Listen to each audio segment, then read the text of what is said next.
And we started making names right away.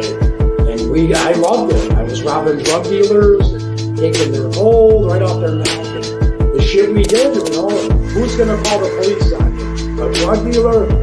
I can identify with anything that was normal, to be honest with you. But I was born and raised in Brooklyn, New York. Yeah.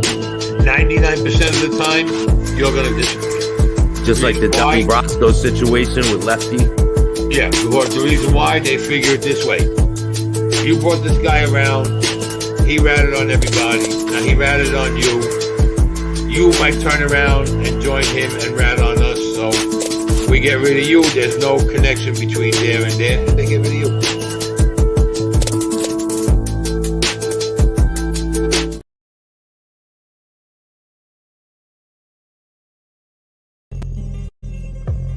Welcome to another episode of Chattin with Staxx. I'm your host, Bill Staxx, and today I got Anthony Caucci. Then they sent me to Guam, which is our first, the closest U.S. soil to Japan. Sent me over there on Japanese airline, nice airline. Do they put you around other Americans once you go there? Where, Guam? Yeah. No, I was in a hole. I was in a hole, you know, like solitary confinement type of thing. Yeah. But fucking 150 degrees, no air, fucking just horrible, hot. And then I finally get a shower. Check this out. I get a shower. I'm like, I need, because I'm sweating my balls off. Guam's hot. Guam's hot. I'm sure. And you're in a fucking cement cell. I get a shower. Guard takes me to the shower, and the fucking water, you could cook fucking ramen noodles in this water. That's how hot it was. I'm boiling. Man. I'm boiling it, and I'm in the hot. They had no cold water button. Now that was just to fuck with you. So I'm over there taking the water, trying to throw it on me to rinse off because it's so goddamn hot. So that was the joke. I was only there for, thank God, 10 days, and then off to Miami. So when they put you on the plane to come back to Miami, was there other Americans with you? Oh yeah, all the time. I was on a regular airplane. And you wouldn't believe how many convicts are actually on these planes. So what they do is, we're the first one on. You get on the back, no one sees you. They put you in the very back row, and you got your clothes on and you're handcuffed, but they cover your handcuffs with like a t-shirt. So you're sitting there, and you got two guys with one side, one here, three in the front, other guy. So you're surrounded by other agents. They're just dressed normally. And there's other convicts too there. Well, at this time, it was just me, because when you're coming from country to country, they usually don't have many. It's usually just one. Yeah. I did, when I finally hit Hawaii, there was 7 of us when I hit to Hawaii, because they collect people from all over the fucking place. Yeah. And we went through the Hawaii International Airport, but we were all handcuffed together. But at the end, I had to go to Miami. One guy had to go to California, and we all split up. But I was the only one. But they put you on regular airplanes with everyone else, put you in the back, and cover the handcuffs. So your case was out of Miami? Yeah. So what happens when you get back?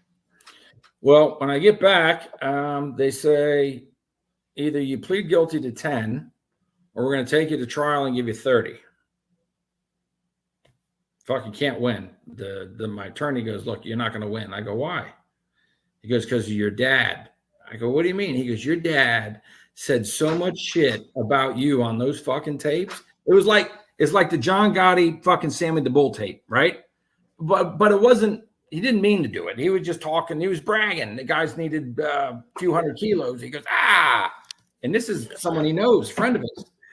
Oh, my son, forget about it. He knows the Colombian. Oh, man. Oh, he can get, how many you want? You want a fucking 500? You want a boatload? He's talking like this, and it's all on tape. He goes, my lawyer goes, even if you're innocent and the jury hears this, their dad talking, he goes, I can't beat this case. Their dad talking about, you're like, what the fuck, man? Like, fuck. He goes, if it wasn't for your dad talking, he goes, we got a shot. Because I wasn't anywhere near the drug transaction when it went down. Nowhere near it. Wow. No. So what were your charges on that case? It was, what do they charge you with?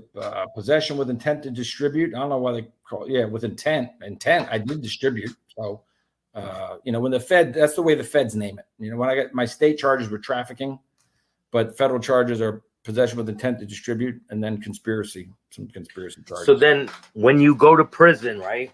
Yeah. From there, once you accept your plea and all that, because they didn't give you bond or anything. You stayed in jail once you came back, right? Want to hear something funny? They actually did give me a bond. They gave me a $10 million bond. And I'm thinking to myself, first of all, why? Why would you give me a $10 million bond? Fuck, who's going to come up with $10 million? And not only on that, they wanted to know where the money came from. You just couldn't come up with $10 million. They wanted to make sure it was legit money. You know, not one of your drug dealer friends. So there was no reason. I was like, what the fuck the bond? I ain't getting out. There's no way. Yeah, that's crazy. So how was your time in prison? Like, who were the people that you associated with and all that once you went there? When I first got arrested, I was in the building for about 9 months. That's before you get sentenced, and you're waiting to see the evidence, the discovery, and waiting for all the bad news. And I was on 7 West. Now, 7 West, which is quite odd, is the fucking floor for the crazy people. It's actually legitimately crazy fucking people. So I'm on this fucking floor, and I see Natty at Passero, the guy that was here doing the videos with me. He was there. Mm-hmm. Joey Flowers, Joey Rotuno, he was in the book. He was the guy, the capo that I had the sit down with, the beef. He was there, and there was hold on one second here. Hey, Ma. If you have any things, I could edit this too. Okay. You know? Shut the fuck up. Okay. So I'm on 7 West, and it's me, it's Joey Flowers, it's Anthony Passero, and then that crew that killed that girl, the Gambinos.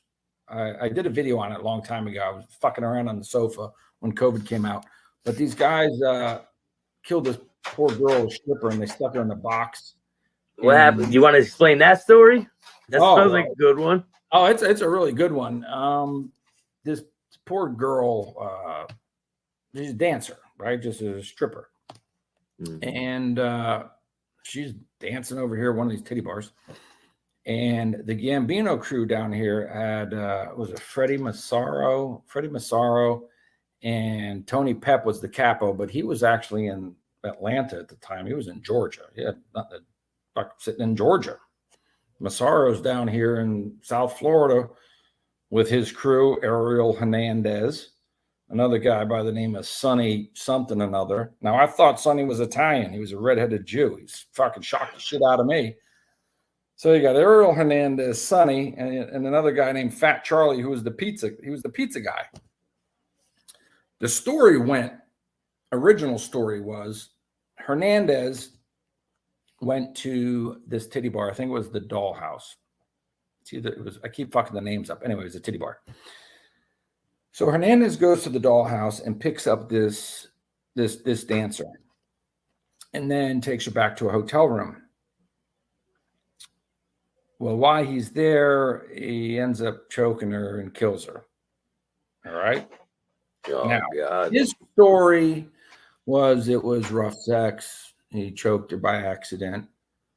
That makes sense. Okay. It makes more sense to the next fucking story you're going to hear. Okay. Either that or he was a fucking complete nut job and he was a sicko, right? Yeah. So now Hernandez is with this crew, Freddie Massaro, Tony Pep, and the other fucking Gambino clown crew they had going on down here. So he's got a dead girl at this hotel room. So what's he do? He picks up the phone and calls his boss, Freddie. He says, Freddie, I got a fucking problem down here. Well, Freddie goes down there and you got a dead body. Fucking Freddie picks up the fucking phone, and what does he do? He calls Tony Pep. Tells him, and now he tells the capo, we got a fucking problem. Basically, I think the capo says, you fixed the fucking problem. If it was me, Freddie should have popped fucking what's his name right there on the spot, and that would have been man. You got everyone involved with the bullshit. You're taking everybody down because you were the last one to be seen with the girl taking her out of the strip club. It And stopped. he's not even a made man, right? He's not made. He's a Cuban. He's never. Yeah. No, down here you got all types of fucking guys working shit. But he was making money. So Freddie decides that, all right, well, he's going to call Fat Charlie, the pizza guy that cooks pizza at his restaurant. I think it was called Eastside Mario's on Sunny Isles. So he calls Charlie, come on down, bring your truck. And this is where it gets good. They got a giant stereo box in the room because they were running credit card scams. You know, they had fake credit cards, fake driver's license, fake cashier's check, and they would go and buy whatever merchandise they wanted, and then turn around and sell it. Yeah. So they got a giant stereo box where they stick her in the stereo box, right? Then they stick her in the back of the truck, and they drive her ass down Alligator Alley. Now, Alligator Alley is, I don't know, 100 miles of sawgrass on both sides and alligators everywhere. And no lights or anything out there. Nothing. Right? Not then. Now there is, but not then.